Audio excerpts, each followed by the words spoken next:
श्री स्वामी समर्थ मैत्रिणींनो, स्वामी महाराज तुमच्या सर्व चांगल्या इच्छा पूर्ण करो हीच मी स्वामींच्या चरणी प्रार्थना करते आणि आजच्या या नवीन व्हिडिओला सुरुवात करते। पण त्या अगोदर तुम्ही जर चॅनलवरती नवीन असाल तर चॅनलला नक्की सबस्क्राईब करा आणि त्याचबरोबर कमेंटमध्ये श्री स्वामी समर्थ लिहायला अजिबात विसरू नका। 15 जूनला म्हणजे सोमवारी आलेली आहे सोमवती अमावस्या। या सोमवती अमावस्येचा प्रारंभ 14 जून 2026 दुपारी 12:20 ते 15 जून 2026 सकाळी 8:24 असणार आहे। त्यामुळे उदयतिथीनुसार जर अमावस्या बघितली तर 15 जून 2026 या दिवशीची अमावस्या खरी असणार आहे। मग जे व्हिडिओमध्ये मी तुम्हाला सकाळी करण्याचे उपाय सांगणार आहे ते 15 जून 2026ला सकाळी 8:24 आत करायचे आहेत आणि जे उपाय मी तुम्हाला रात्री करायचे सांगणार आहे ते तुम्हाला 14 जून 2026ला त्या दिवशीच्या रात्री म्हणजे सायंकाळी तुम्हाला ते उपाय करायचे आहेत। तर सोमवारी अमावस्या येते तेव्हा त्या अमावस्याला सोमवती अमावस्या या नावाने ओळखले जाते। आपल्या हिंदू धर्मात सोमवती अमावस्येला खूप महत्त्व आहे। हा दिवस भगवान शिव आणि माता पार्वती आणि त्याचबरोबर आपल्या पूर्वजांच्या सेवेसाठी समर्पित असतो। या दिवशी पितरांना नैवेद्य दाखवला जातो। अन्नदान, तर्पण, पिंडदान या सर्व गोष्टी या दिवशी केल्या जातात। त्याचबरोबर सोमवती अमावस्येच्या दिवशी आपल्याला काही खास आणि प्रभावी असे उपाय करायचे असतात। या दिवशी आपल्याला आपल्या अंघोळीच्या पाण्यामध्ये ही वस्तू जी आहे तर ती टाकायची आहे। यामुळे आपल्या मनातील कठीणातली कठीण इच्छा पूर्ण होते, सर्व अडचणी करणी बाधा नष्ट होईल, 7 पिढ्यांचं दारिद्र्य नष्ट होईल असा प्रभावी उपाय आपल्याला करायचा आहे। त्याचबरोबर यामुळे आपला जो काही शत्रू त्रास असेल तर तो देखील दूर होईल।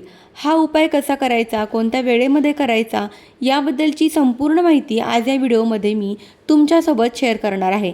त्यामुळे हा व्हिडिओ स्किप न करता शेवटपर्यंत नक्की पहा। आपल्या हिंदू धर्मात अमावस्या तिथी ही खूप महत्त्वाची असते।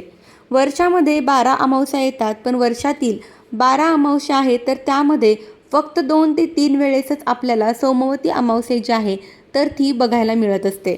त्याचबरोबर धोंड्याच्या महिन्यातील म्हणजेच अधिक मासात पुरुषोत्तम मासामध्ये येणारी सोमवती अमावस्या ही अतिशय दुर्मिळ आणि अत्यंत शुभ मानली जाते।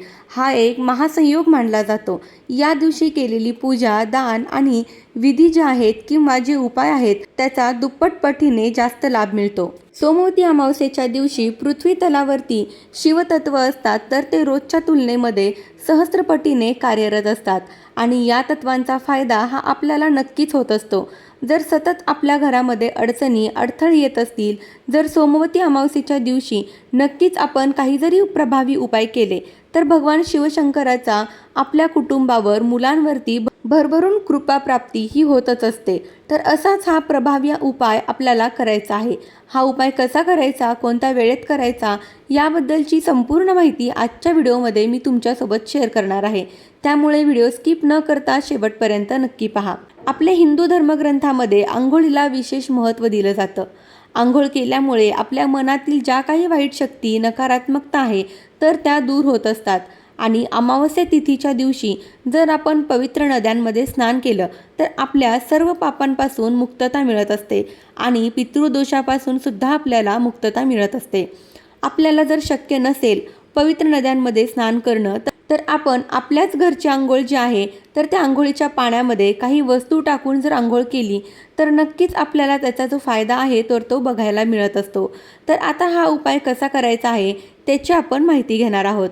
बघा, जर सतत तुमच्या घरामध्ये भांडण, कटकट, वादविवाद होत असेल, घरामध्ये पती पत्नीमध्ये एकोपा राहत नसेल, प्रेम राहत नसेल, त्याचबरोबर घरामध्ये नेहमीच मुलं आजारी पडत असतील, आई वडील जे आहेत ते सतत आजारी पडत असतील, घरामध्ये आलेला पैसा हा घरामध्ये टिकत नसेल, शत्रूंचा त्रास तुम्हाला सतत जाणवत असेल, काही लोक असतात त्यांना आपली झालेली प्रगती जी आहे ती अजिबात बघवत नसते आणि त्यामुळेच कुठेतरी त्यांची नजर जी आहे ती आपल्या घराला लागत असते आणि जर तुम्हाला हे सर्व त्रास होत असतील तर त्यासाठी तुम्हाला हा जो प्रभावी उपाय आहे तर तो करायचा आहे। तर आता हा उपाय कसा करायचा, कोणत्या वेळेत करायचा याची संपूर्ण माहिती आपण घेऊयात। उपायामुळे तुमच्या मनातील जे काही वाईट नकारात्मक शक्ती असेल तर त्यासुद्धा नष्ट होतील। पितृदोष जर तुमच्या घरामध्ये असेल तर तुम्हाला हे सर्व उपाय आहेत ते करायचे असतात। पितृदोष असेल तर कधीच आपल्याला कोणत्याच कामामध्ये यश मिळत नाही, तर त्या उलट सतत अडचणी, अडथळे आणि त्यामध्येच आपला सर्व पैसा जो आहे तर तो खर्च होऊन जात असतो. त्यामुळंच हा उपाय जर आहे तर तो आपण केला तर त्याचा नक्कीच आपल्याला फायदा होईल. आता हा उपाय आपल्याला कसा करायचा आहे ते बघूया. सकाळी लवकर उठायचं आहे आणि ब्रह्ममुहूर्तामध्ये जर तुम्हाला उठणं शक्य झालं तर हा उपाय ब्रह्ममुहूर्तामध्ये केला तर अतिशय उत्तम. आपल्या ज्योतिषशास्त्रामध्ये अंघोळीला विशेष महत्त्व दिलं जातं आणि 4 प्रकारच्या अंघोळी आपल्या धर्मग्रंथामध्ये आपल्याला सांगितल्या जातात. एक म्हणजे देव अंघोळ, त्यानंतर मौनी अंघोळ, त्यानंतर आहे ती मनुष्य अंघोळ आणि राक्षस अंघोळ. असे अंघोळीचे वर्गीकरण आपल्या धर्मग्रंथामध्ये केले आहे. त्यामध्ये ब्रह्ममुहूर्त म्हणजे सकाळी 3 ते 4चा जो कालावधी असतो, या कालावधीमध्ये जर तुम्हाला हा उपाय करता आला तर अतिशय उत्तम. तर मग तुम्ही सकाळी 8 वाजेपर्यंत हा उपाय करू शकता. पण 8 नंतरची अंघोळ असते तर ती राक्षस अंघोळ मानली जाते. त्यामुळे 8च्या अगोदर तुम्हाला हा उपाय करण्याचा प्रयत्न करायचा आहे. तर आता यासाठी तुम्हाला सकाळी लवकर उठून त्यानंतर सर्वप्रथम तुम्हाला भगवान शिव आणि माता पार्वतीचं स्मरण करायचं आहे आणि त्यानंतर तुम्हाला अंघोळीसाठी जायचं आहे. अंघोळीसाठी तुम्ही गार गरम कोणत्याही प्रकारचं पाणी घेऊ शकता, काहीच अडचण नाही. पण जर तुम्हाला शक्य झालं तर तुम्ही तुमच्या आजूबाजूला कोणती पवित्र नदी असेल तर त्या नदीमध्ये तुम्हाला जाऊन अंघोळ करायची आहे. तुमच्या पूर्वजांचं स्मरण नक्कीच करायचं आहे.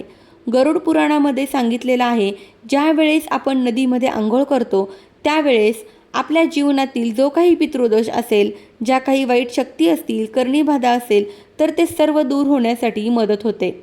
तर आता तुम्हाला सर्वात प्रथम काही वस्तू ज्या आहेत तर त्या घ्यायच्या आहेत. एक प्लेट घ्यायची, त्यामध्ये थोडेसे काळे तीळ ठेवायचे आहेत. गंगाजल जे असतं तर ते ठेवायचं आहे. एक चमचाभर गंगाजल तुम्ही घेऊ शकता आणि त्याचबरोबर जे कच्चं दूध असतं तर गाईचं कच्चं दूध तर ते तुम्हाला घ्यायचं आहे.